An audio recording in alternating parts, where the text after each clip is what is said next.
field. So I'm so grateful to hear him presenting in that way. Ngibusisekile ukumuzwa ethula ngale ndlela. Brethren, I'm here to present the topic that I'm given here. Bazalwane ngizele ukuzothula lesihloko enginikezwe sona, Spiritual edification. ukuhlanjululwa kukamoya. Spiritual edification. Ukuhlanjululwa kukamoya. No, it's like one. Spiritual edification.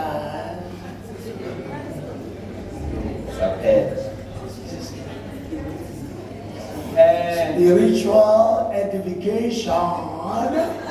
Edification.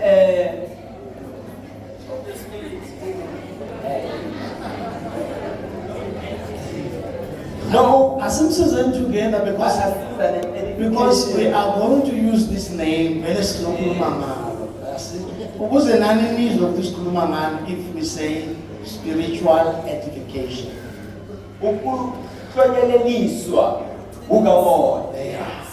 That one is. Thank you. Can you raise your hand? Hallelujah. Raise your hand. Hallelujah. Say glory to Jesus. Glory to Jesus. Hallelujah. Amen. Can I have someone here? Not someone, just a group of. Look at me. Now.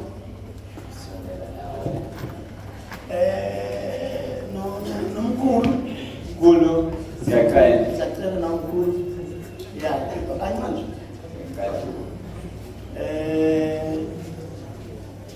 Omunye futhi. Another one. Omunye futhi ola ne-age ola somewhere. Someone of the age in Usesi. Yeah. please. Yeah, wena ubheke umuntu. Yeah.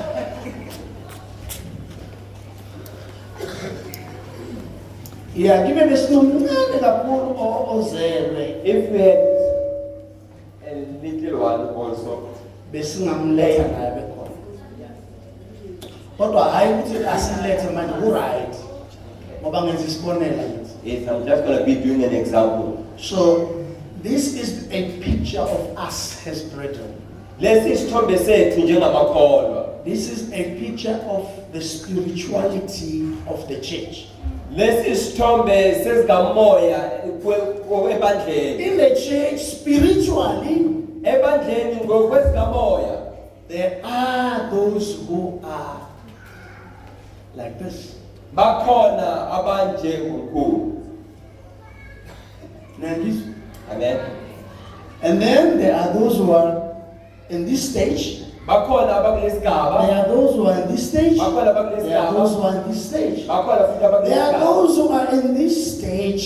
Khona futhi abancane kakhulu. Maybe we just repented yesterday. Mhlawumbe usanda kusindiswa izolo. And spiritually, he is still a baby. Ngokukamoya useseyingane. Though maybe physically he may be like Mkulu. Noma enyameni angabonakala efana nomkhulu. But spiritually, because he has just been spiritually born, Kodwa kwesikamoya ngoba usanda kuzalwa. he's still or she's still a child. Usesengumntwana. So spiritually, ebandleni sinje. So in the church, we look like this.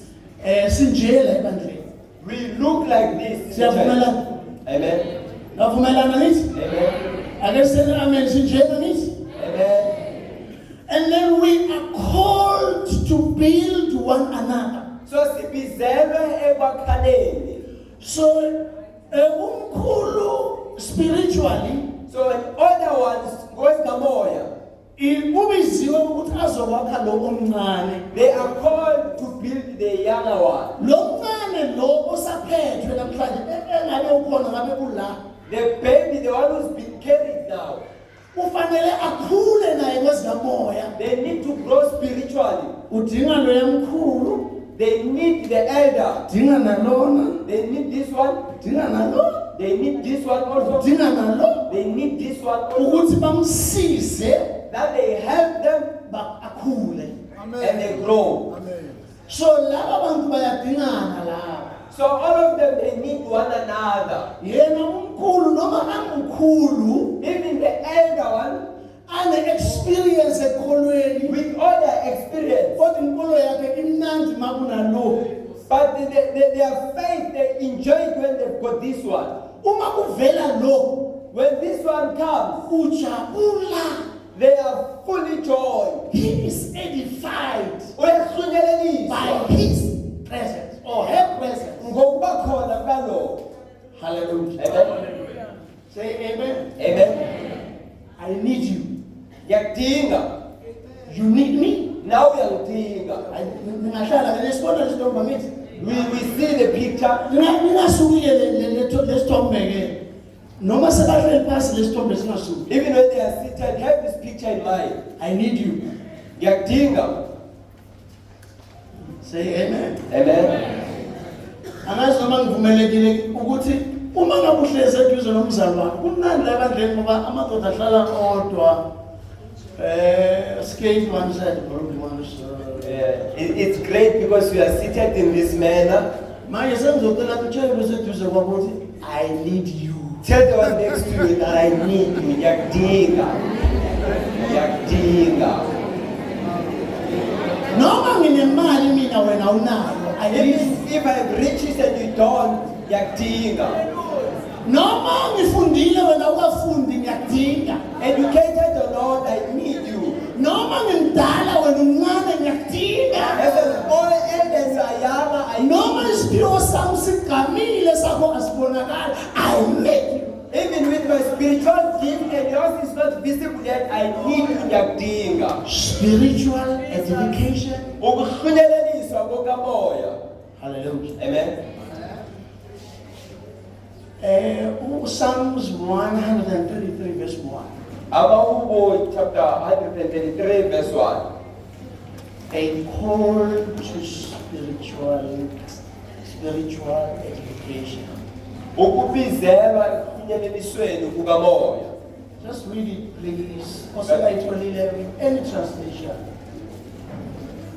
133 verse 1 Abahubo.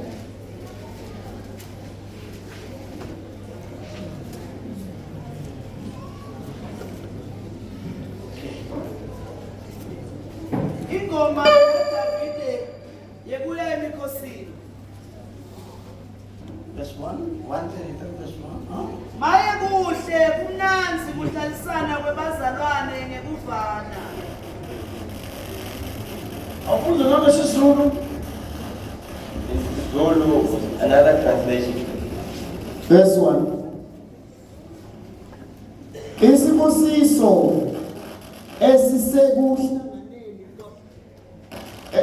Isibusiso esisekuhlanganeni kwabazalwane, igama lokukhuphuka elikaDavide. Bheka kuhle kumnandi kangaka ukuba abazalwane bahlalisane ndawonye bemunye. Amen. How good and pleasant it is when brothers live together in unity. Akesishona. Amen. Awusilide futhi lesizulu la. Ngisho Lead us in Zulu. Bheka kuhle, asishona sonke. Bheka kuhle. Okay. Aqala phansi. bheka kuhle, Bheka kumnandi kangaka kumnandi kangaka ukuba abazalwane bahlalisane ukuba abazalwane ndawonye bemunye.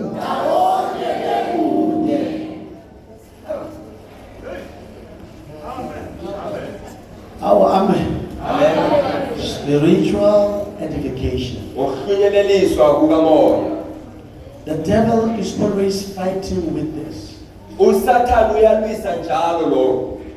We want you to be saved. Siyafuna ukuthi usindiswe. But after being saved, Uma ususindisiwe, we don't care about you. asisabi nendaba nawe. We say what we want to say. Siyasho sifuna ukukusho.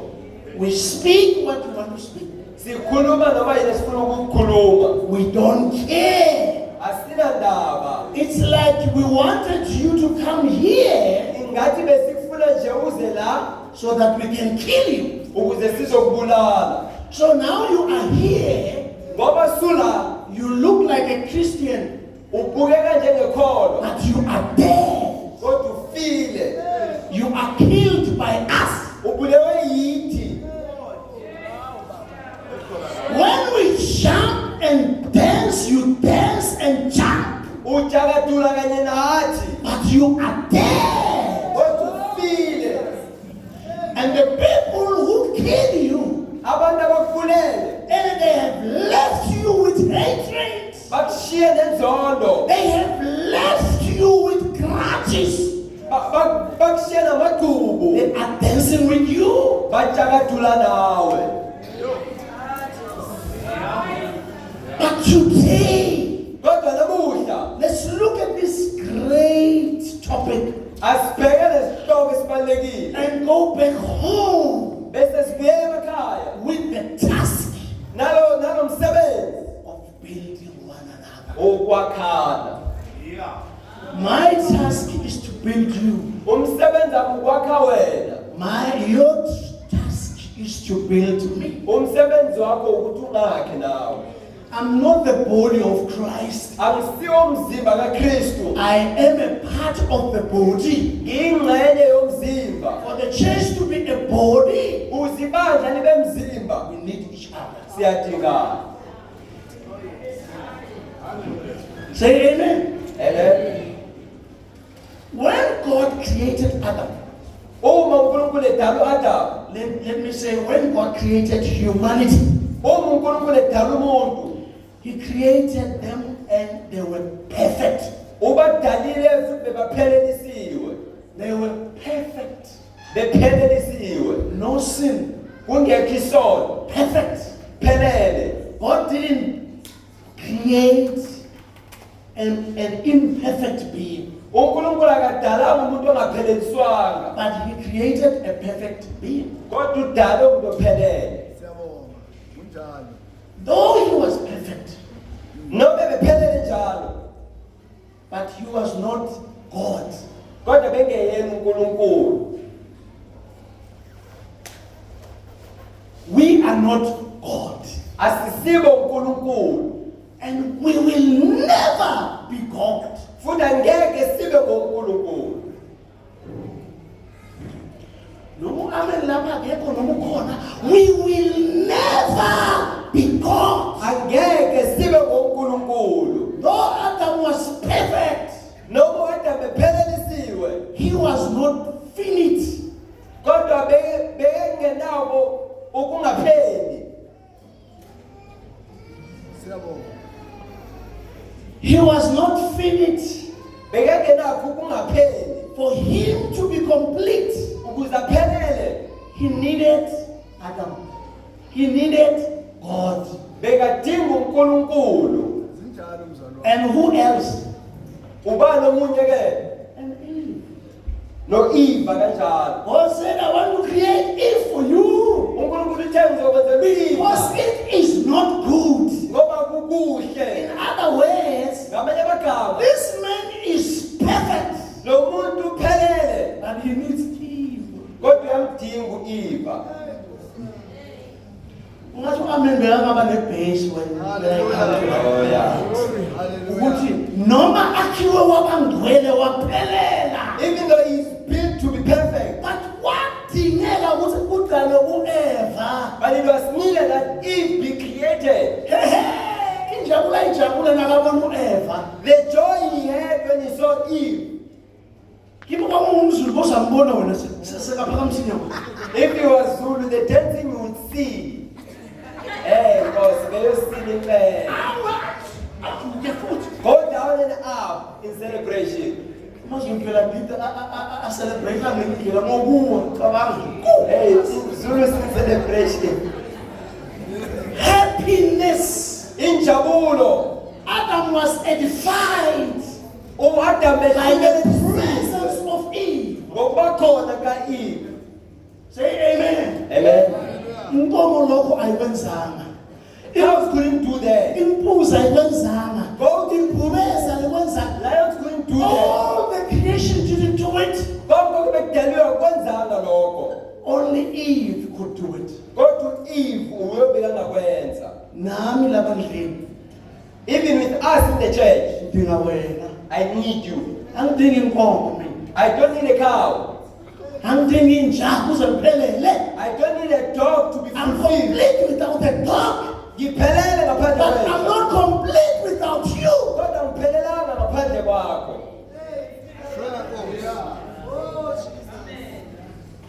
Spiritual education. Ukuhlunyeleliswa kukamoya. Awusundele ma lapha ku Romans chapter 14. Baba seRoma chapter 14. Just read. We are going to read those two chapters.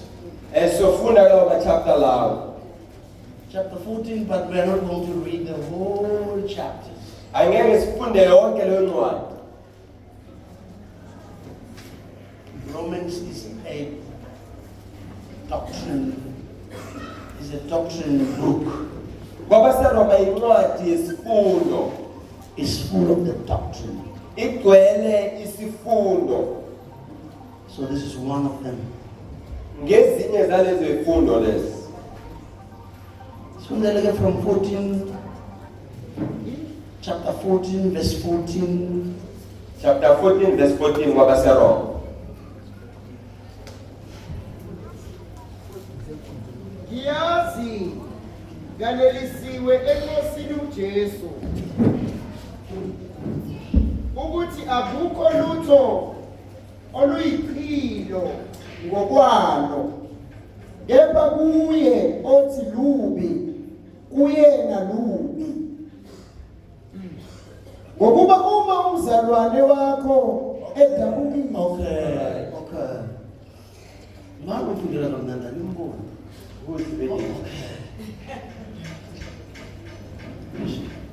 Awuzenza.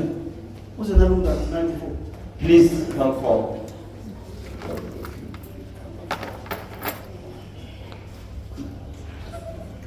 Uthi ubhuti The brother is saying that, mina ngiyazi. Awuphinde for I know. verse 14 ngiyazi nganelisiwe eNkosini uJesu yeah.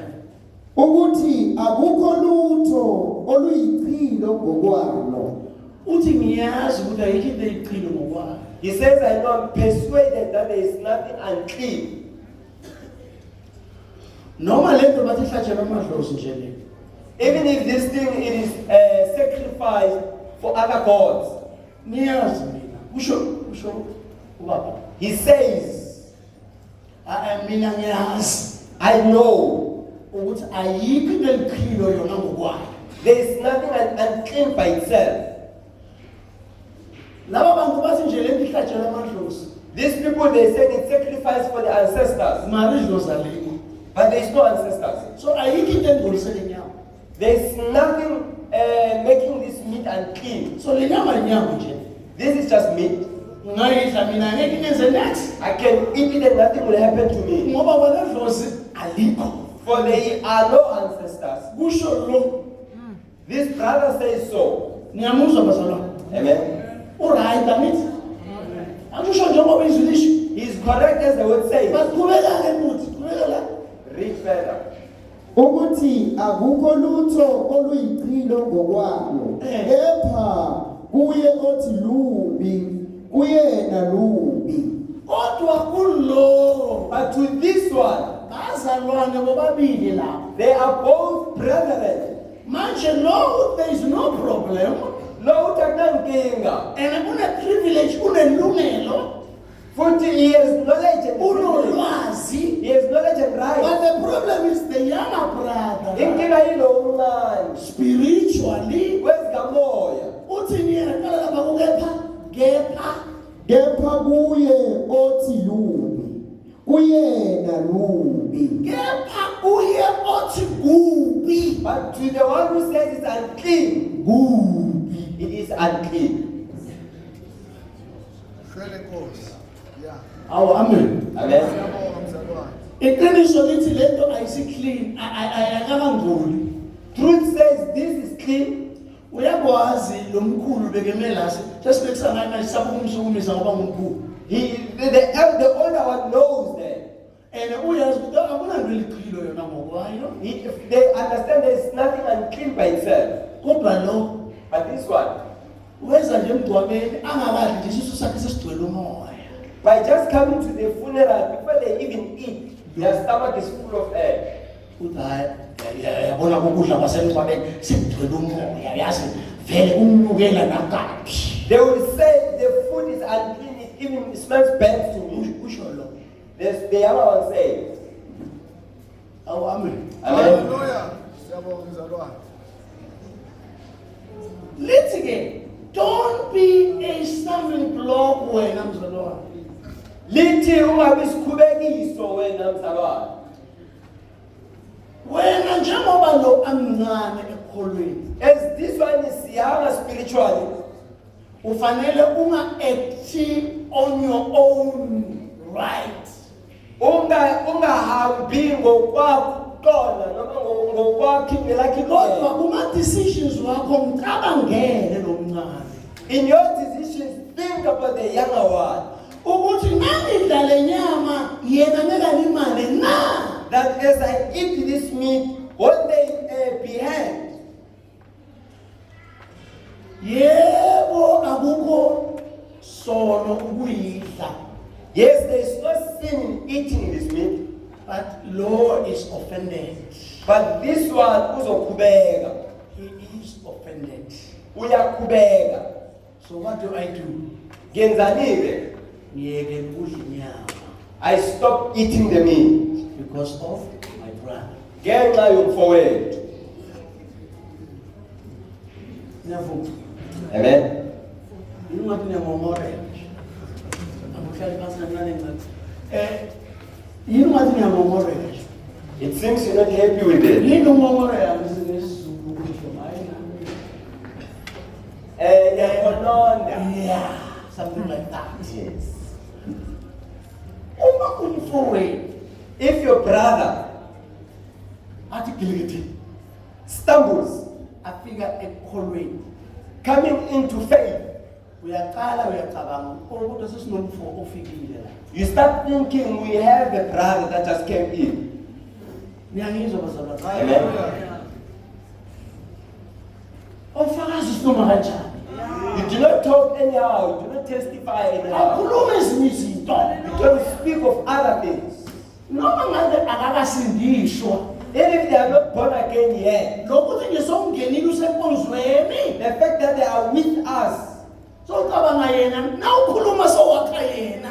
in your house, Awubulali awubulali yena. you don't kill them. Akusiko ukungakha ukuthi It is not building saying lo muntu ungene la aphemile. that this person they came with their hair Bese out, wena uzosuka umumela uthi ya. and you stand here saying uJesu kimi wafika. Jesus came in my life, Wangikhiphisa iprem. and they remove me from praying. Ukhuluma ngomuntu ongakazinikeli. You speaking to someone who is not born again yet, Kodwa wenza kwangathi sowungcono kunaye. and you actually know you are better than them. Awumakhi. You're not building them. Wenza ukuthi nakasuka la.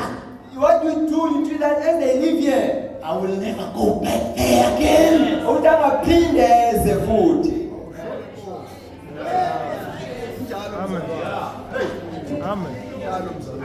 Once bangena umuntu la, If someone just comes in, noma ngifakaza, even in my testimony, ngilalela umoya ukuthi uthini. I listen to the Spirit. Ngakhuluma ngobungani ngimdala nje. I can speak about Ngithi friendship. ubungani ngiyazi ukuthi umntwana lo banjwe ubungani. I know this is just a child caught up in friendships. I'm building my brother. Ngakha umfowethu.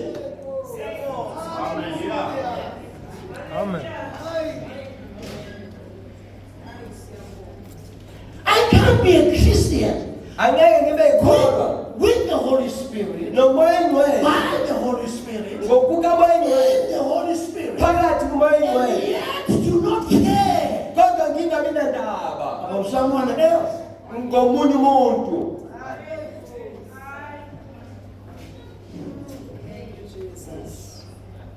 Uzuthandaza umncane nangena umuntu.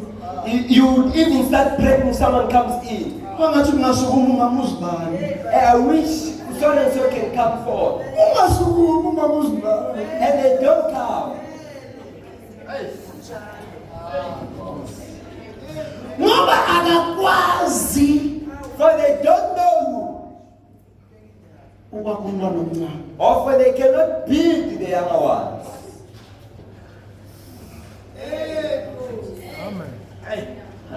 Amen. Spiritual. Ukufinyeleliswa kukamoya.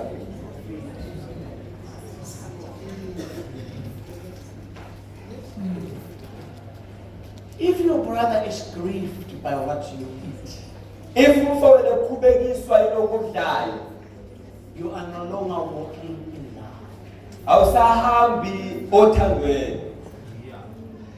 By what you eat, Ngalokudlayo, do not destroy the one whom Christ died. ungamlimazi loyo ofelwe nguKristu. Because you like it. Noma uyathanda, ngoba uyakuthanda. Because there's no problem with it. Ngoba kunankinga lokho. If I were to ask you, Uma nje ngingakubuza if you wanted to make your brother sad, ukuthi uyafuna yini ukukhubekisa umfowenu, you would say no. ubuzothi cha. And yet you can cause your brother to be sad Kodwa uyamkhubekisa umfowenu by something you do when you are not walking in love or doing it according to love. uyamkhubekisa ngalento oyenza ungayenzi othandweni. Even though what you may be, even though you may be perfectly right in what you are doing. Noma lento oyenzayo ingenankinga, uphelelisiwe kuloko okwenzayo. Lento oyenzayo ayisisono, What you are doing is not sin, kodwa ibulala umfowenu. but it grieves your brother. Niyayizwa kahle leyo bazalwane? Do you understand? Should I emphasize more in that point? It's when we say What you are doing is not wrong at all. okwenzayo According to the Bible, according to the Lord, according to the church, but the problem, it is destroying your brother. inkinga kuyabulala umfowenu. Hey, sithanda ukudla. Hey, we do love to eat.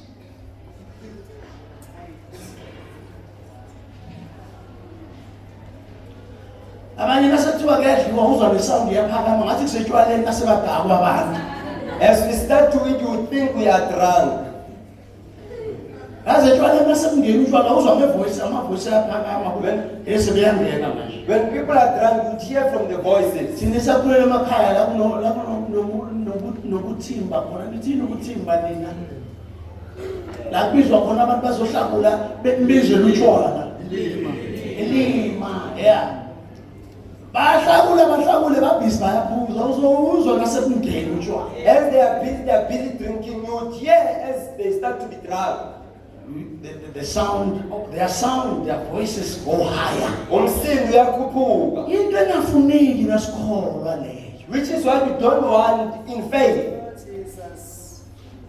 Amen phela. Amen. Ungaphakanyiswa iBP ukuthi sengena umuntu obhokisi nebhezana la. iBP seyaphakama. Khefu wani ngoba umphefumulo lo wafelwa nguJesu nawo. Don't start to be loud because of miniskirts. This is a soul that was died for.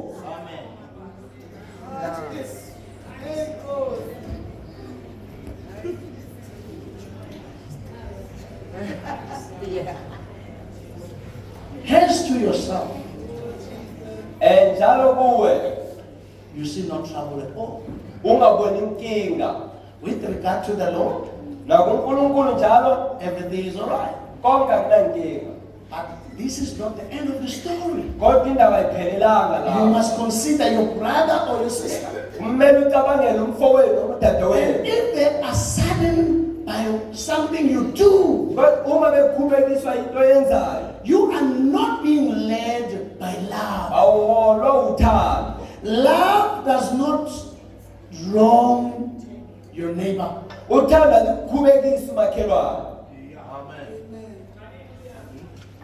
Okufunda u13 masinyane nje asikho kuye 13 khona la ubuye kancane nje Romans 13 Chapter 13 Romans 10 verse 10 masinyane. Fundo verse I 10. think it's very close. Normally kuhle. Uthando alwenzi okubi kumakhelwane. Yeah. Ngakho ke uthando lungukugcwaliseka komthetho. Yeah. Uthando alwenzi okubi kumakhelwane. Love doesn't wrong the neighbor. How amen. Amen. Understand love? Uthando, As shown in love. love, Love. love. Love.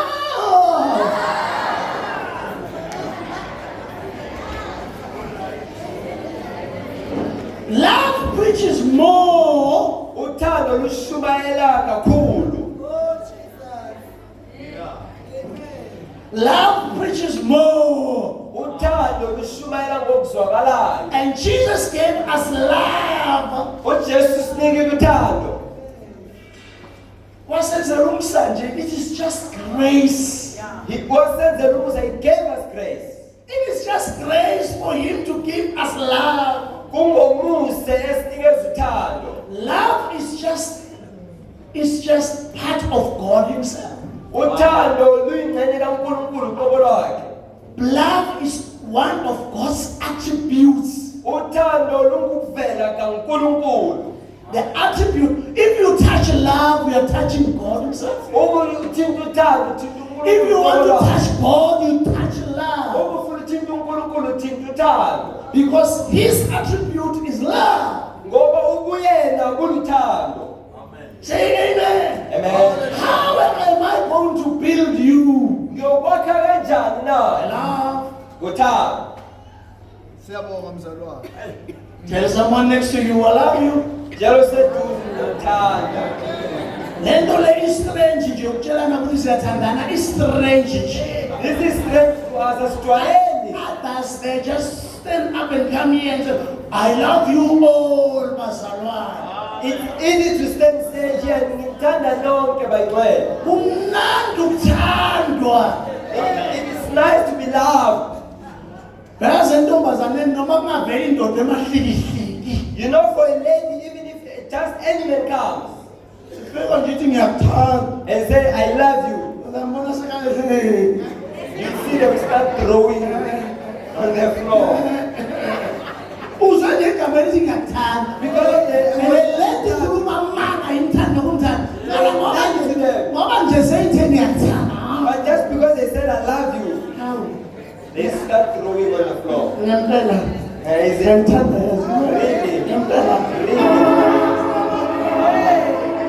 Ajabula ungajabula ungahlikihliki. And the men will be joy.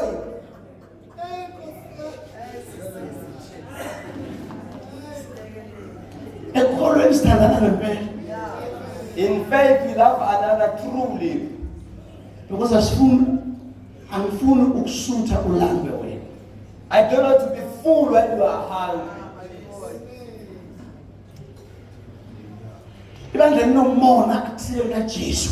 A jealous church doesn't belong to Christ. Ibandla elinishanayo asika Jesu. A stingy church doesn't belong to Christ. Umzalwane osavala amabhodo makuvela abantu alafiki ivangeli. A stingy brethren, he has not come to salvation. Nabasihlupha labo mama abavala amabhodo. We are bothered by these stingy mothers. Ngoba bazala abantwana abahle man. They give birth to beautiful kids. Nensizwa sethu sizesifuna ukuthatha labantu abancishanayo la. And our brothers who want to take this stingy woman.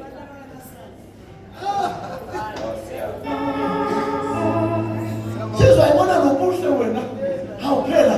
A brother will see this beauty Namahips wena. Uyabona isizwa ukuthi hayi phela. and they will think, This is Eva. uIva wami. Hayi umuntu unamahips anginako. They have hips that I don't have. Unamabele anginako. They've got beautiful breasts I don't have. Mani ikhala lela anginalo. I don't have that kind of. Hey. Anomzali umkhulise ngokwemana. Only to find out they were brought up with stinginess. Ngake ngafika kwelinye ikhaya labazalwane. I was once at a certain home Wavalwa amabhodo. and doors were closed. Ababoni ukuthi ngibabonile. They don't realize I saw them. Guess avalwe ngani amabhodo lawo? Guess who closed the doors? Ama-teenager walakhaya. The teenagers in the house.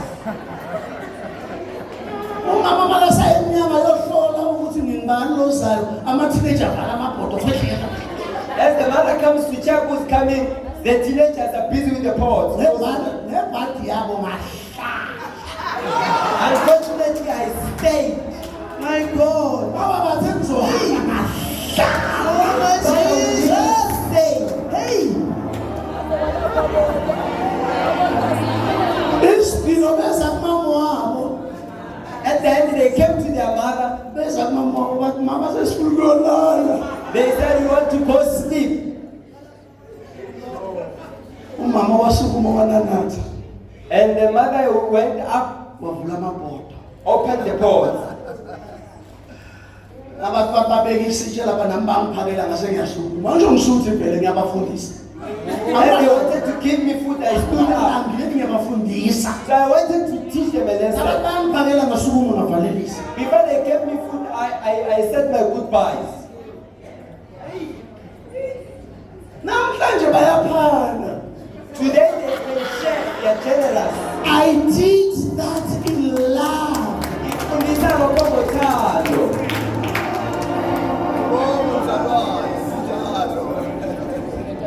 Abasakubingeleli ngetiya namhlanje babingela tiya namabhansi. They are now fully generous.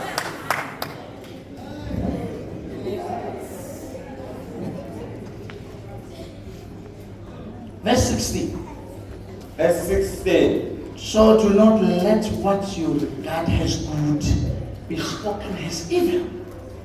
Ungenzi wena ukuthatha ukuthi kuhle kukhulunywe njengokubi. 14 verse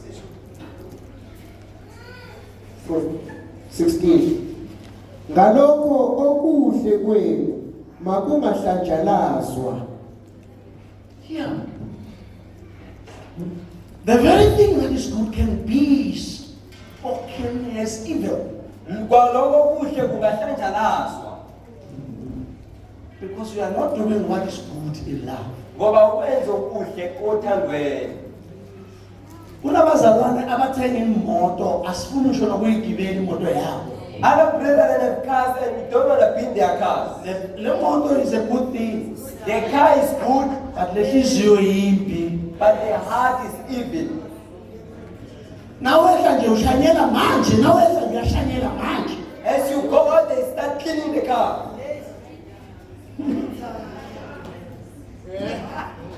Imoto yakho eyethu. Your car is ours. Imali yakho eyethu. Your money belongs to us. Laba nje.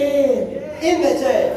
Uma sithi lokhu ibandla lokhu. When we say this is the church, What you have is for us. onakho ngokwethu. Siyabonga mzalwane. I know ukuthi amen akekho lapho. Yazi angivumelani nalo. Because even when you are buying something, you think of competition. Ngoba lokuthenga okunye ucabanga ukuqhudelana, yes. And uyazi ukuthi competition And ukuqhudelana, buloyi. it's witchcraft. Ungavumi ukukhompitha noma ugqokile, don't compete. Ungaqhudelisani nabanye, ungaqhudelani nabanye. Noma usifakela iduku lakho or usifakela isudu yakho awucompete, awufuni ukuba mhle kunomunye. Even in your clothing, don't want to be better than the other. I'll say amen then. Omunye wathi agqoke irugo lakhe wabona agqoke ngomunye wakhala inyembezi. Someone else cried because they saw that dress being worn by someone else. Abafisa ukuyela ekhaya. They wanted to go home, Nokhumula. to go change. Futhi lo muntu akagqokile bekathi bamdadlanyana kuyo. Especially because they were a bit older. Hawu kanti nokho kuyayigqoka into enhle kodwa nagqoka irogo elihle nokho ugqoka irogo elihle. Others can also wear beautiful It's shoes. not in competition. Asikudelani. Once we start competing in the small things, we are going to also compete in the bigger things. Uzokudelana nangokukhulu. And the church spiritually will be dead. Ibandla lizofa kwezikamoya. We don't want to give Asifuni ukunikela. when there is no applause. Uma singeshayela izandla. When I give, Uma nginikela. I want them to see me. Ngifuna bengibone. I am the one. Ukuthi yimi. I'm the one. Yimi. I'm the one. Yimi. Come on, I'm the one. Yimi. God, the Bible ikhuluma the vice versa.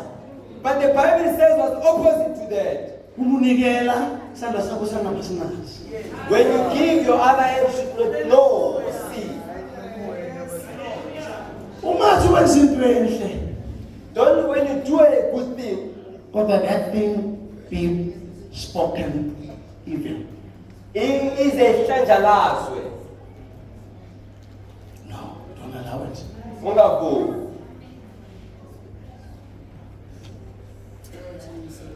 Amen. Amen. If you do that, Uma ukwenza lokho, here is what is going to happen. yilokho okuzokwenzeka.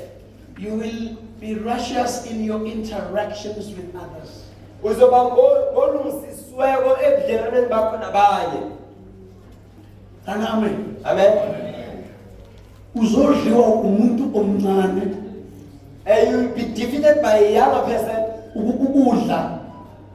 Oh yes, uzonambitheka noma. Yeah, Yes. emntwini omncane And you will be able to interact with the younger ones, and nasemntwini omdala.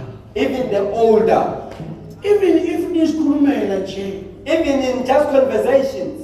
lento uzosala edified in the spirit. Bazohlunyeleliswa kumoya. Uthi hey man, uyazi ngathi bekufika ingilozi lana. It feels like an angel was here.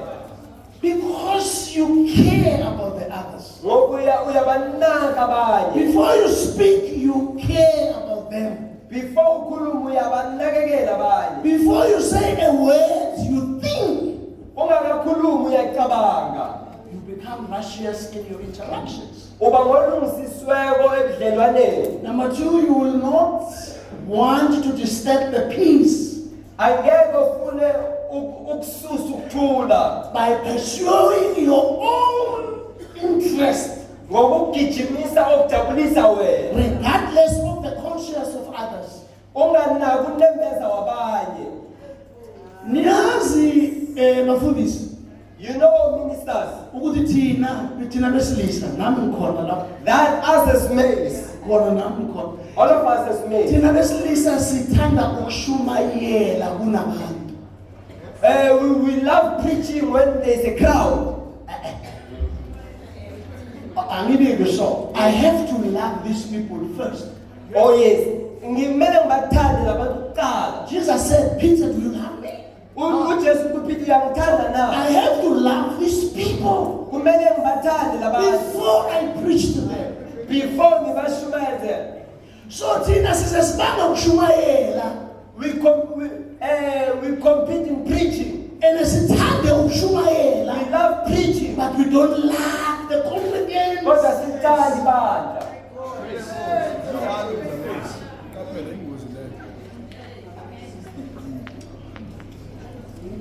How amen. Amen. Hallelujah. Sake sashumayela kwenye ngisho ukuthi kuvinzaza ni figure out uzenina ni vindu yako kulapha vele kusho ukuthi ngusibani. We once preached at a certain place. Kwathi mase kuzophela imvuselelo, After the revival, omunye wethu one of us, wathi namhlanje ngizohlutha inkukhu amasipho. Ngizohlutha. what today I'm going to clean a chicken. Wathi namhlanje ngiyahlutha inkukhu. Today I'm cleaning out this chicken. Wavithiza yonke le mimoyanyana emincane leyo, wayivithiza yonke, wayivithiza. And it destroyed all the young ones. Kusiyambona noma babhekile ethendeni babona. And they were all shocked. Their jaws dropped. Kabuhlungu enhliziyweni. They were pained in their hearts. Sizosho ukuthi inkukhu la sizosebenza. Are we here to clean chickens or Sizosho ukuthi inkukhu la are we here to clean chickens?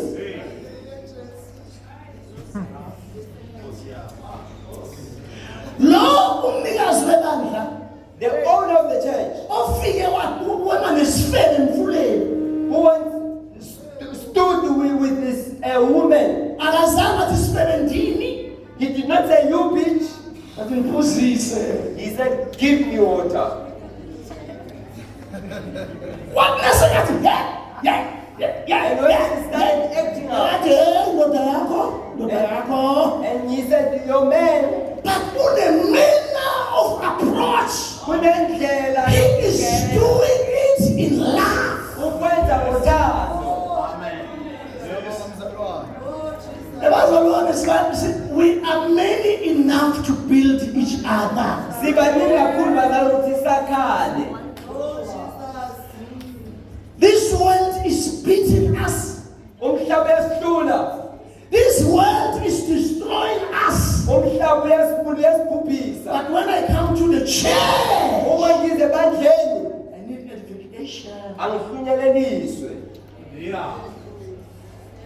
Another thing, Okunye, if you deal in such a way with your brother, uma wenza ngaleyo ndlela kumfowethu, your fellow subject in the same kingdom, abanye onabo embusweni, then there will be joy in your heart. uzoba nentokozo enhlizweni.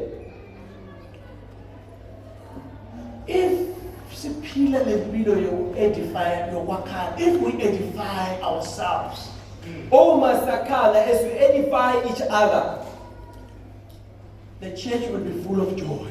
ibandla lizogcwala nentokozo. Not the joy, the hypocrite type of joy, Not intokozo yokuzenzisa, but the genuine joy. kodwa intokozo yangempela. Verse 19. Verse 19. So then let us pursue what makes for peace and for mutual buildings or upbuilding. Verse 19. Ngalokho ke asijonge okokuthula nokokwakhana. Ngalokho ke So now, asijonge. let us pursue. Asikhulume bazana senzeni. Sijonge. Asikhulume kakhulu senzeni. Asijonge. Let us pursue Asijonge lokho okwakhana. of edification, of building one another. Sibheke lapho simoshe effort yethu for lapho senzelo sakha. Fully focused on edifying one another. Father chapter verse 2 lapha chapter 15. Chapter 15 verse 2. Yilowo nalowo kithi makathokozise umakhelwane kube kuhle aze akheke. Yeah. Akathokozisa umakhelwane aze akheke. They must give joy to their neighbor until they are built up. In other words, you must edify your brother and build your brother until he is built up. Hlumelelisa wakhe mfowenu aze akheke. In the book of Ephesians chapter 4, Incwadi yabaseFesu chapter 4. if we read verse 12, Uma sifunda verse 12. we find the reason why God gave those gifts. Usithola izathu zokuthi uNkulunkulu aphe lezo iphiwo. God gave them to build the church, uNkulunkulu uzinikeze ukwakha ibandla. to equip the church. Ukwakha nokuqeqesha ibandla. Uyambona lo gesi? You see the power and Uyambona lo gesi okanye the electricity that gives Uyambona light. bazalwane lo gesi okanye Can you see Uyambona nithi? the lighting? Yes. Lo gesi ukuze akhanyise For us to get the light from this power, uthotshisiwe lo gesi. it is brought down a bit, it is transformed. Walethwa ukuthi azokholwa kwaso. Thotshisiwe. It is brought down a bit so it can accommodate this house. Uma bayekelwa njengoba lapha ePalini alethwe la megakhanyise. If they are brought in the same power from the poles, They are powerful but useless. nalamandla nawo kodwa ngeke asebenze. Same thing applies if ever Spirit is powerful. Nakithi noma even if you are gifted, But we cannot benefit from this gift. but the young ones they cannot know about turning the spirit. That gift is useless. Leso spirit sinamsebenzi.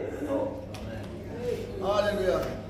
1 Corinthians 10, Ngoba siKorinte wokuqala chapter 10, verse 33, omunye futhi chapter 14, verse 12.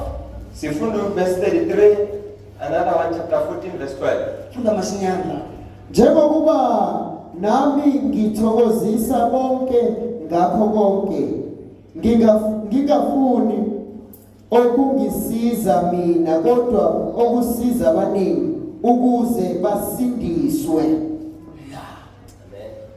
Ngifuna ukusiza abaningi. I want what helps many, Hayi ukusiza mina kuphela. not what helps me alone. It might help me, Kungasiza mina, but my goal is to help others. kodwa injongo ukusiza abanye. Chapter 14, verse 12. 14:12. Ngokunjalo nani lokhu nishisekele iziphiwo zomoya. Funani ukuba nibe nazo kakhulu ukuze kwakheke ibandla. Ukuze kwakheke ibandla. So the church is edified.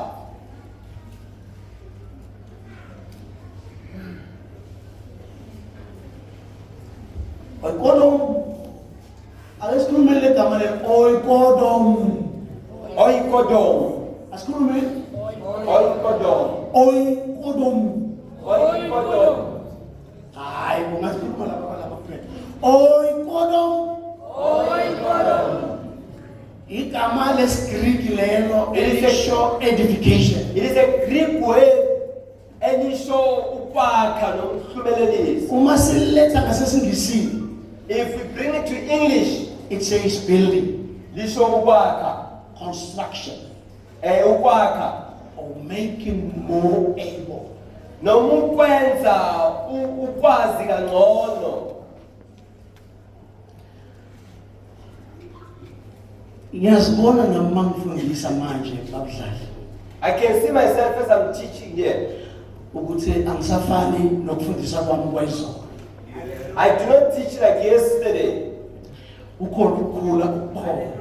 I can see the growth. Kodwa kukhona abangikhulisile. But I had others who brought me up. Ngalesikhathi ngikhahlela lide bangibeketelela. As I was destroying everything, they were patient with me. Ngalesikhathi ngikhahlela lide nje ngicimete ngikhahlele lide ngikhahlele ngiyashumayela ngikhahlele lide. As I destroyed them, they were They patient. didn't destroy me. That's why I am here. Ingakho ngila. There's someone who chose to lose the pulpit. Ukhona umuntu okhetha ukulahlekelwa ipulpit, Itholwe yimi. to give it to me. Ngiyobheda. And I would go there, Ngiyobheda lapha. and I would say a lot of nonsense. Mara angibekezelele. And they were patient with me. Wena ungangibona nasenje uthi hayi angiqalanga la. I did not I say had that. mistake. Okhunye ngamahloni ngakho bengikhuluma. Some of the things I'm ashamed of, the things I say. Ulala abantu ngithi ngiyakha. I keep people thinking I'm building. Ngithi ngiphethe ibhasha mina. Hey, Ngithi ngiphethe ibhasha mina. I thought I had what is Ibhasha yizwi njengoba linjalo lisetshenziswa in love. The true gospel is the word as it is used in love. Asitshentsheni bandla. Let us do better, church. Asitshentsheni bazalwane. Let us move. Siyavuma? Amen. Asitshentsheni bo. Let us do better. Noma ngumzensisi siyamthanda. Even if they are Le bheji yayembethwe umuntu. Noma ushembe siyamthanda. the shepherds to love them. Leyo ndlebe leya umuntu ngaphakathi. Under that bed is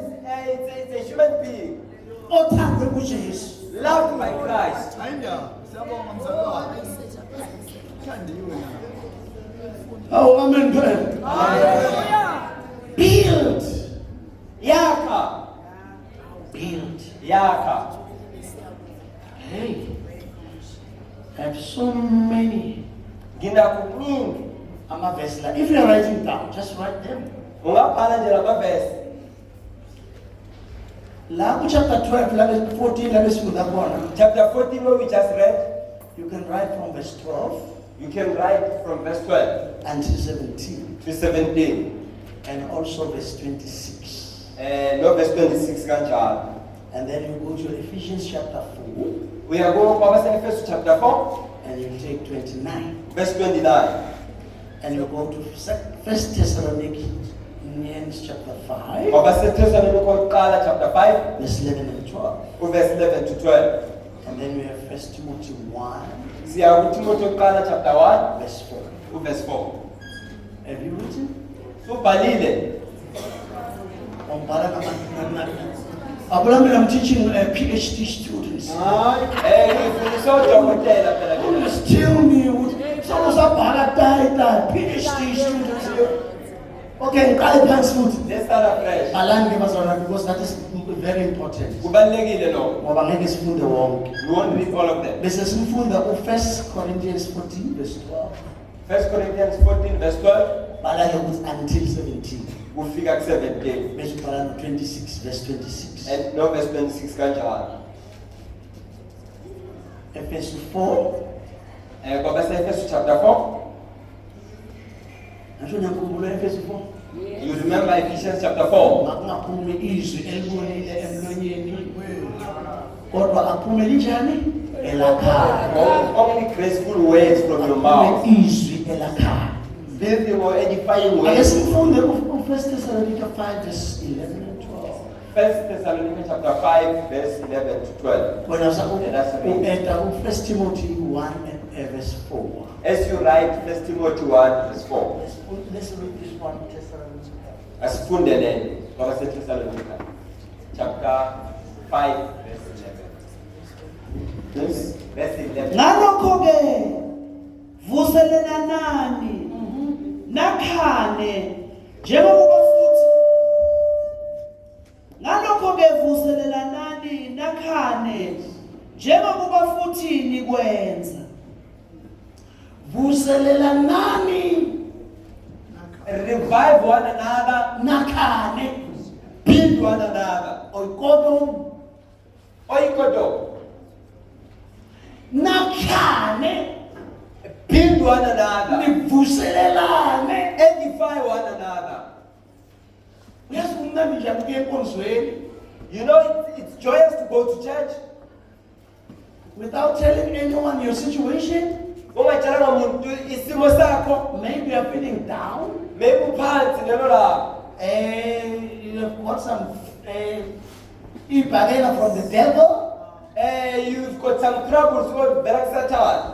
But here you are in church Usufikile enkonzweni. and your soul is so down. Moya wakho phansi. Hey, nifike izwi. And the word comes. Kube kungathi lo muntu utsheliwe ngawe. And it's like they were told of you. Uyazi bawuhleli lapha kumpholi ekhonini ungafuni lutho. As you are seated there, not wanting anything. But uphume ichorus lokugcina gcina seqalwa nguwe. The last chorus would be from you. Hey, Joy. sebagidiswa nguwe kanti ungene unethiwe. You'll be joyous, but you Because came in. ufike endaweni right. For you came to the right place. Wathola imvuselelo. And you found and you got the revival. Ebazalwana angeze uzolimala la. I did not come here to Angeze be. uzolinyazwa la mina. I did not come here to be. Izazovuselelwa la. Izawuzokwakhiwa. I came here to be peaceful. Angithi ni right. Angithi ni perfect. Kodwa ngithi izokwakhiwa. Njengoba ngina si-right nje. I came to the right place. Jesus. Hallelujah. Yes, Jesus. Hey, this is not a place to die. But this is a place to rise again. Indawo yokuvuswa. And Discover myself who I am. Ngiyazithola Discover myself who I am. ngiyazithola ukuthi And ngibani. let my esteem be enriched. Let me rise again. Let me soar again. Let me pray again. Nanaze futhi. Thank you, Jesus. Sibonga wengcwele. Ah, Jesus. Master Jesus. I need you for that. Ngikudingela lokho.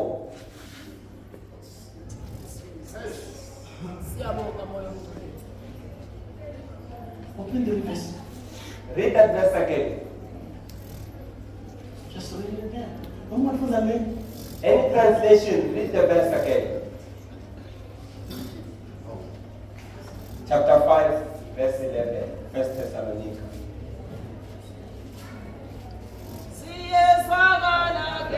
Okay. Okay. Verse 11. Yes. Njengalokho ke vuselana nani nakhane njengokuba futhi nikwenza. Okay. Kepha siyanincenga bazalwane ukuba nibazi abanikhandlekelayo phakathi kwenu nabaniphetheyo enkosini nabanilulekayo nibazisise kakhulu othandweni ngenxa yomsebenzi wabo hlalisanani ngokuthula kepha Go out to 12 foot. Yeah. Now it points to the one who is helped. Manje sekukhomba kuloyo siziwe. Osizwako. Oh yes, the one who's being helped. Your response. Indlela ophendula ngayo. Oh, amen. Amen. The problem yomntwana A problem of a child. ukuthi akafundi angashayisi. They don't learn until they hit a wall. Nje unenhlanhla la ungabe khona. You are lucky that you are here. Uma ngabe uyazi ukuthi impilo uyashisa kodwa uzama ukushisa. If you are here and you know that you will burn from the fire, but you will never burn. Sonke nje sishile la. We will once burn. Ukuze sazi ukuthi impilo uyashisa. To know that the fire will burn you. Bese losiza athi shh. They will always say shh as you go. Mara sibuza uncane loshile lo shh. You will always ask yourself, what is this shh? Until uzubambelela Until you are burned. And you cry. angakuzalithinta. You will never try that again. That's a problem of someone osizwayo. It's the problem of the one who's being held. Kodwa if you are here and understand Kodwa umula uqonda ukuthi you are here to be helped, ukuthi uzele ukuzosizwa. and anyone who is in this house Noma ngubani okulendlu is legitimate to help you. ulungele ukungakusiza. Unganyazi umuntu la. Don't undermine anyone. Ithi amen phela. Amen.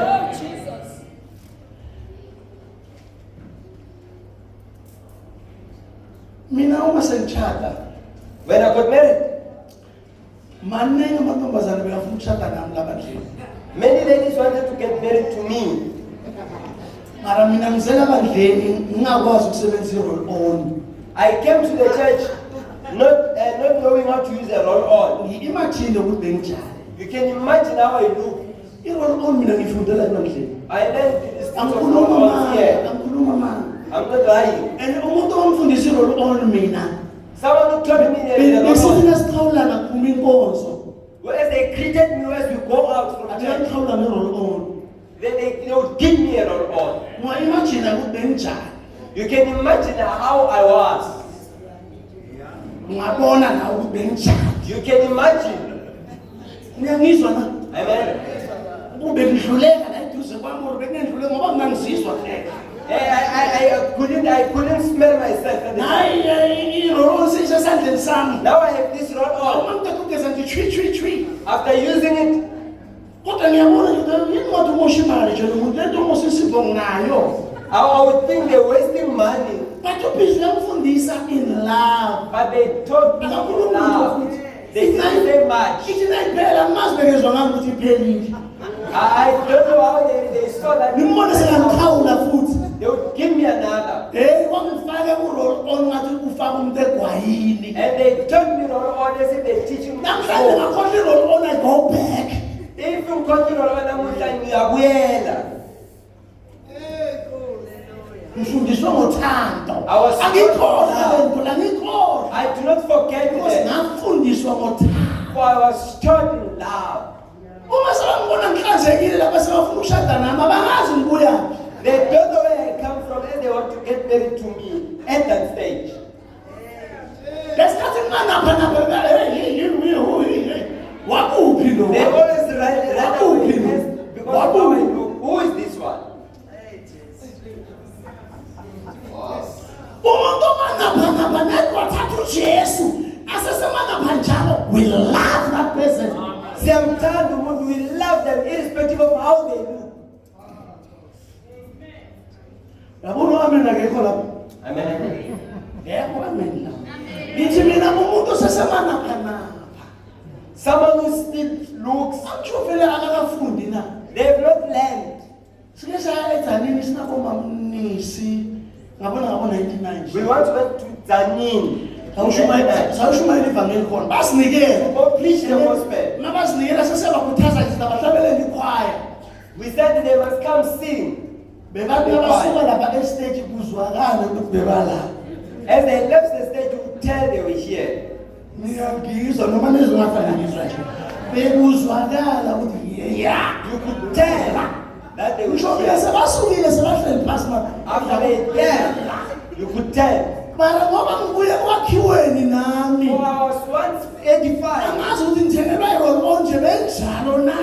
I understand I was like that. I was able to build them. I could also edify them. Mama nami was lubhaka. Oh, hallelujah. Amen. uJesu bazalwane sesigcina. Jesus Christ, as we close, uJesu bekane right yokungayenzi lento ayenzile. he had all the rights not to do what he did. uJesu bekane right yokungasihawukeli. He had all the right not to give us mercy. Unengilozi ezimdumisayo. He had angels worshiping him. Even now, Nanamhla lo, they are worshiping him. they bayamdumisa. And as a special manje esimdumisayo. The ones that worship him ezikhethekile, Especially Jesus. kakhulukazi uJesu. They are four creatures. Kulezidalwa ezine Nobuso obuyi-4 with 4 faces in heaven. ezulwini. Uzwa ngendlela ezikhuluma ngayo ukuthi sidumisa uJesu. You share in what they say that they are worshiping Christ. 24 elders uyezwa ukuthi bakhuluma noNkulunkulu general.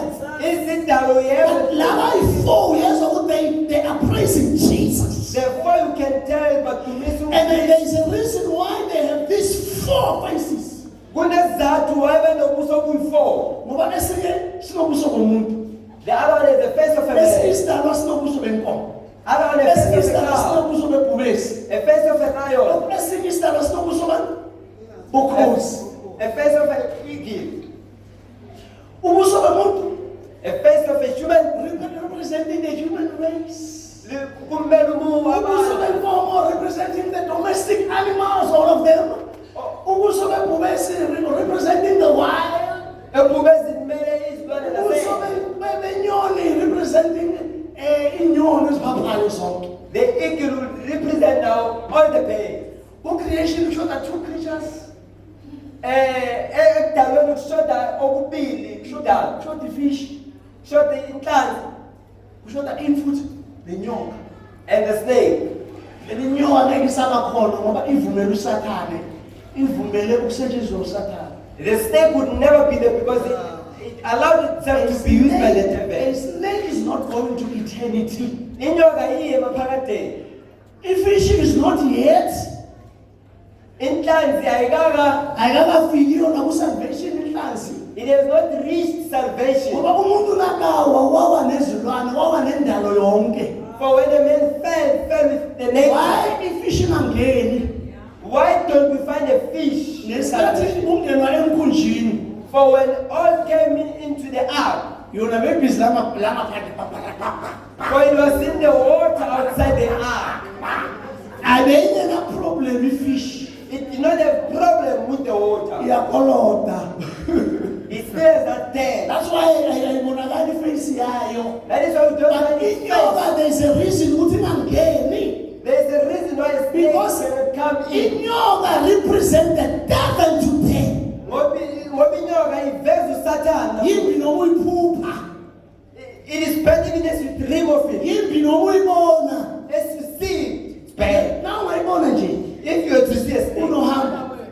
as you go somewhere, Hey, ukaphasa uthandaze. if you have a trip, start praying at that time. Uthi yisayini yani le babengibonako. Why ngibona Why am I seeing a Yini snake? lento le? What is this? Khase lento le. Because Pray. it represent uSathane le. But it represents the devil, Inyoka. the snake. Ngiyamangala bathi umnakazana abehlezi nenyoka ekhoyo. How- Batsho umntwana wabo ufunda ney'nyoka. So bahlezi nazo. I'm shocked there are brethren who live with snakes in their houses. Inyoka is cursed. Inyoka iqalekisile. Out of the three abantu abamosha lapha e-Eden, In only the order snake was cursed noma nomhlaba, but uma creatures inyoka kuphela eyaba cursed. inyoka yaqalekiswa Ueva kulezindawo. akakalekiswanga u-Eva. Eve was not cursed. Kwaze kwathiwa inzalo yakho, The Bible said if your seed, your seed is going to crush the head of a snake. izonyathelikaza lenyoka. That's why uJesu akazalelwanga esonweni, That is why Christ was not born in sin. ngoba akazalwanga ngu-Adamu. For he was not born from Adam. Thina ngoba sizelwe ngubaba, But because we are born by our father, sizalelwa we esonweni. are born in sin. Lo mntwana umfundisi soni. Even the child of a pastor is a sinner. Kunjalo uzalwane, iqiniso lelo. Okuhambe ngakho la angishumayele kakhulu la. Hallelujah. Ngisho mina womfundisi umntwana, umfundisi umamba. Umntwana soni. Their child is a sinner. The only seed Inzalo eyodwa. that qualified A qualifier. to crush Ukunyathela. the head of the devil Ikhanda likaSathane. was the seed of a woman. Inzalo wesifazane. Only Jesus Christ uJesu yedwa is that seed. oyileyo nzalo. Hallelujah. Hallelujah. Akekho umuntu oright la. No one is righteous here. Only Jesus is righteous. uKristu yedwa olungisisiwe. Ithini amen phela. Amen. Niyazi ukuthi uJesu azange asikuphumulisa bazalwane. Do you know that Christ was always humble, he was never pride. But ungabheka kuma-incidents amaningi, Kodwa uma ubheka izehlakalo eziningi, he was telling them that I am God. bekabatshela ukuthi nginguye uNkulunkulu.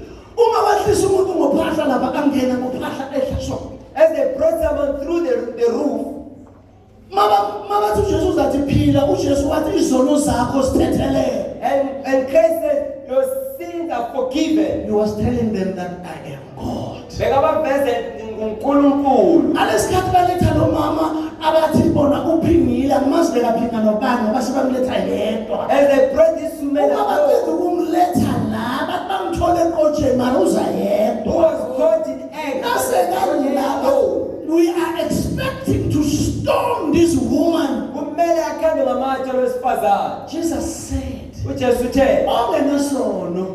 anyone who doesn't have sin, He was telling them, bekabatshela I'm the only one ukuthi ingedwa who can condemn. ongakwazi ukumlahla. Not you. Hayi wena. Zoni ndini. You sinners. Shwele Nkosi, zinjalo baba. Amen. Hallelujah.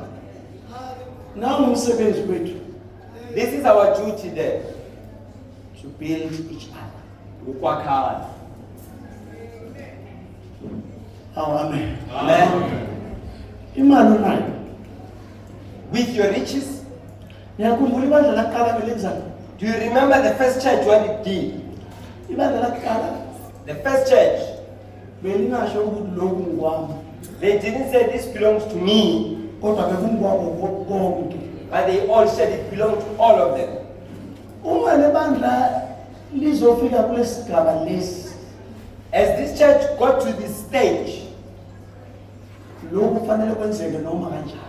this should happen. Kufanele kwenzeke. It should happen. Into engeyakho What is yours ngeyebandla. is for the church. Amen. Amen. Uma ngabe If, by any chance, ucela umsebenzi you're looking for work or a job, and uNkulunkulu uyakupha, and God gives you that, musu budget ungakaholi. don't start budgeting before you get your salary. Have a discipline Iba nokuzithiba, ukuze uzosebenziseka.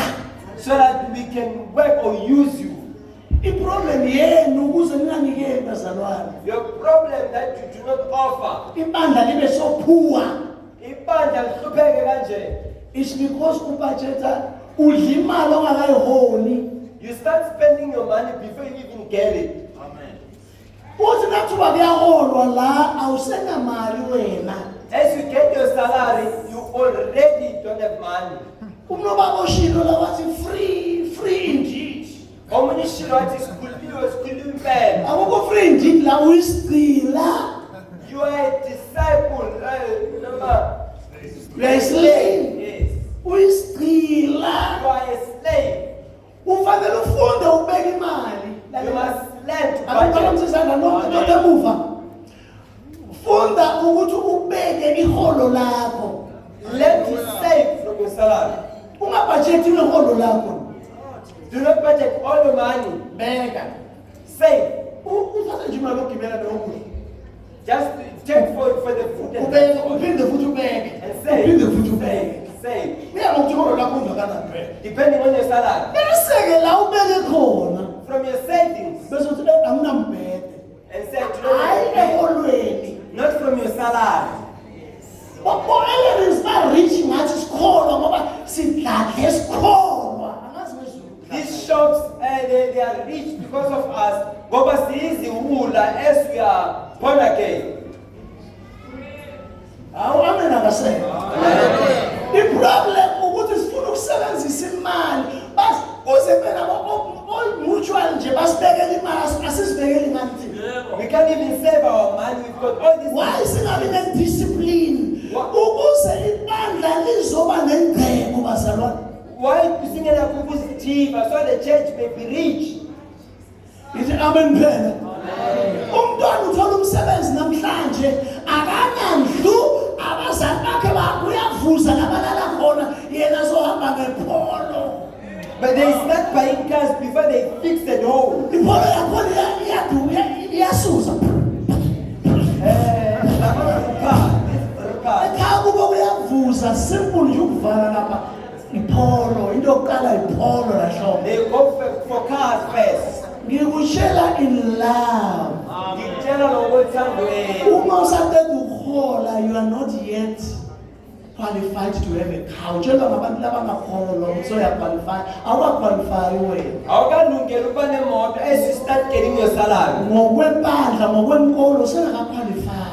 According to our teachings, you are not qualified yet. Hlala phansi uzize ubone nale mali ingahlanyisi ike ithi khona nje kodwa ungahlanyi. Be relaxed and do not be really You are praised by training this yourself for the good of the Lord. uyazifundisa uzifundisela ubuhle basenkosini. Ngiyabizwa ngabazalwane ngokuthi ube ne-discipline ngento ophiwe yona ngoba uNkulunkulu ukunikela uzawudimanda justice.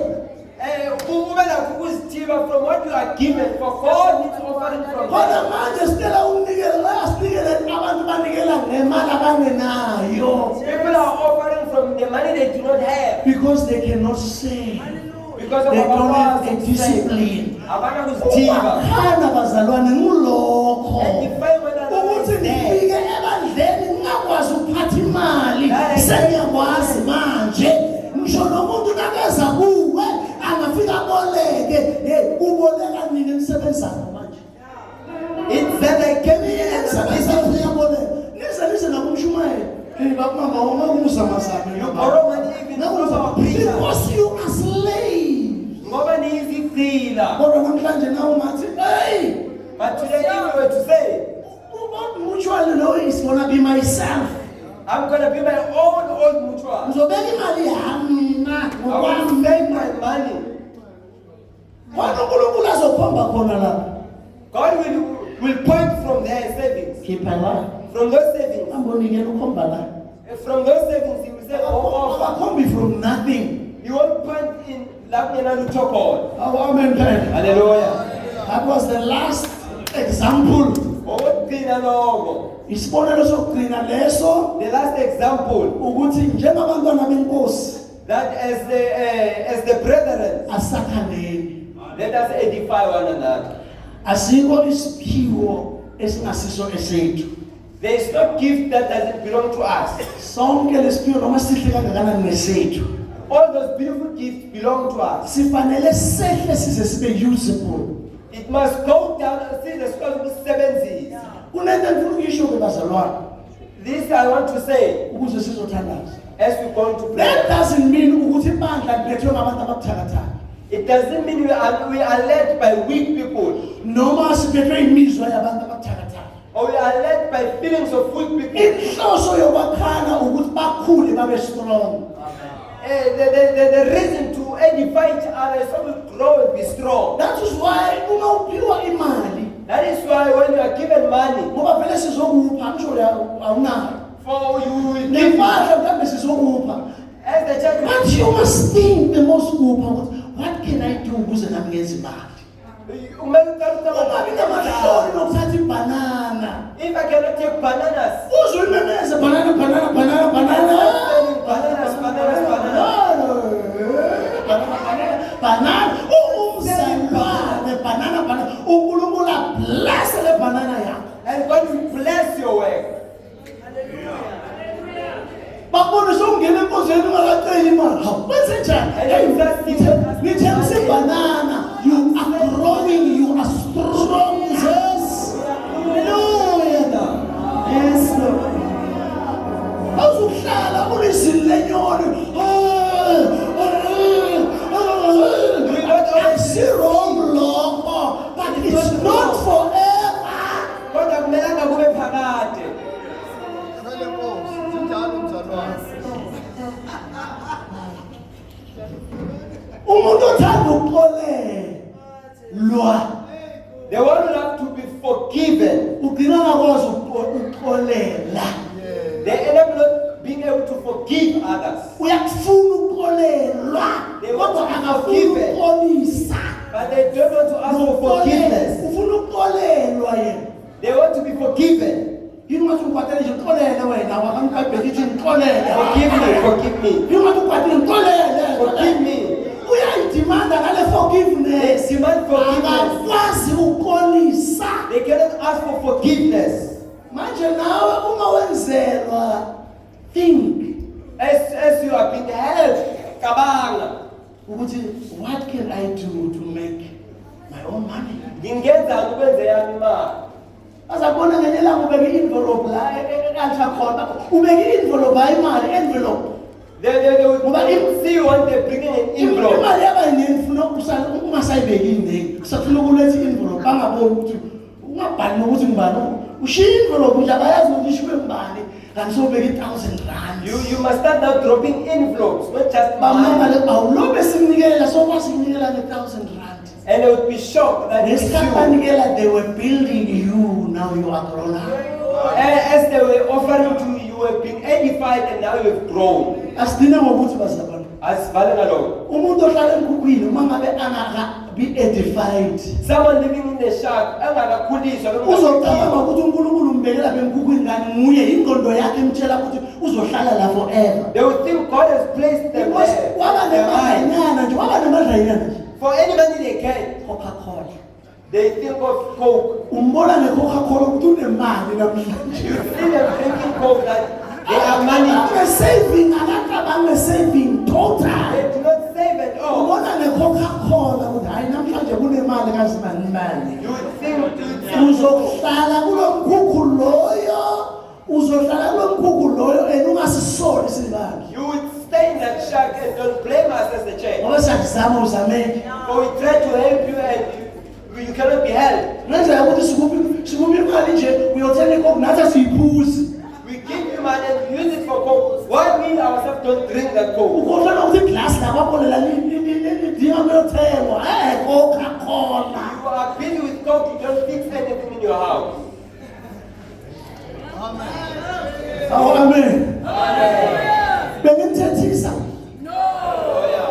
Oh, I was speaking in love. You put more time when Hallelujah. Say it. Say your hands. Akenhlale njengoba nihleli nje, hlala njengoba be nihleli. seated as you are. Vala amehlo. Close your eyes. Heavenly Father, in the name of the Lord Jesus Christ. UNkulunkulu wami, uyasazi Nkosi yami ukuthi sizehluleki. Usilande Nkosi yami ebubini bonke wasibona. Wasihawukela uNkulunkulu wami wasiletha la. Uma sesila Nkosi yami, we have that boasting spirit. Ukuthi Nkosi yami singakwazi ukwakhana, singakwazi ukubekezelelana, singakwazi ukuthandana. Sakhe uNkulunkulu wethu, sakhe Baba.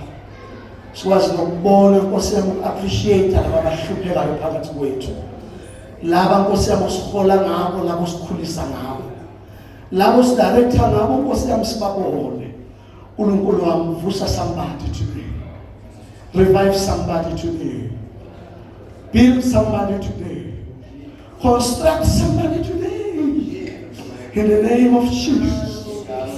uNkulunkulu wami hawukela namhlanje. Bandla lakho livuke bestorm sengcebo yakho uNkulunkulu wami. Abafile baphile nabangena. Abawile bavuke Nkosi yami. Abahlubukile sibakhumbule sibalande sibasize through your spirit. Ngoba uNkulunkulu wami usivuselele. Wasinikeza amandla. Wasinikeza uthando lokulandelelana. uNkulunkulu namandla wonke. I bless you today in the name of Jesus. Be edified in the name of Jesus Christ. Akuvuka isipho sakho namhlanje in the name of Jesus. Akuvuka amandla lahlekile namhlanje. Akuvuka umthandazo ongasekho namhlanje. Akuvuka imibono elahlekile Igama kaJesu. akuvuka amaphupho alahlekile namhlanje. Igama kaJesu. Akuvuka inkavukazi yokufunda izwi namhlanje. uNkulunkulu wami, bless them Lord as you anoint me to bless them in the name of Jesus Christ. Philisa laba abagulayo Nkosi yami. Igama. Izifo ezisemzimbeni ezingalapheki.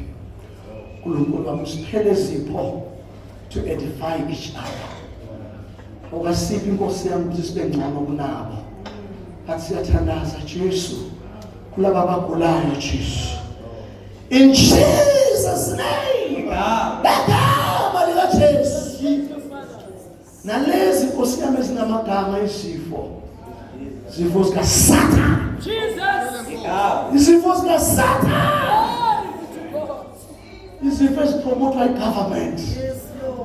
Nkosi yami siyibandla lakho. We are for the government of heaven. Igama. uNkulunkulu wethu siphilise Baba. Siphilisele nabantwana bethu abangasifuni. Siphilisele nemndeni yethu engasifuni. Buyisele ukuthula emakhaya. Igama kaJesu. Buyisele ukuthula. We need the peace from the Lord.